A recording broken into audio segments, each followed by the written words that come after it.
Tesla yesterday issued a recall for its Powerwall 2 AC battery power systems. According to the Consumer Product Safety Commission, the lithium-ion battery cells in about 10,500 Powerwall 2 systems can cause the unit to stop functioning during normal use. The systems are overheating. Tesla has already received 22 reports of malfunctioning devices, including 6 in which the unit started smoking, and 5 fires that resulted in minor property damage.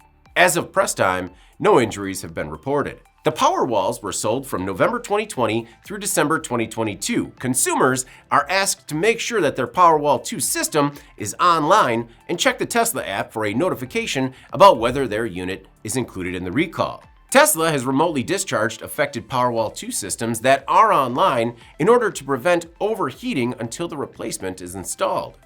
The Tesla Powerwall 2 units are fully integrated AC battery systems made at the company's Gigafactory, Nevada, and used for energy storage for self-consumption, time-based control, and backup power. Since the Powerwall launched in 2015, Tesla has installed more than 1 million Powerwalls globally, according to the company.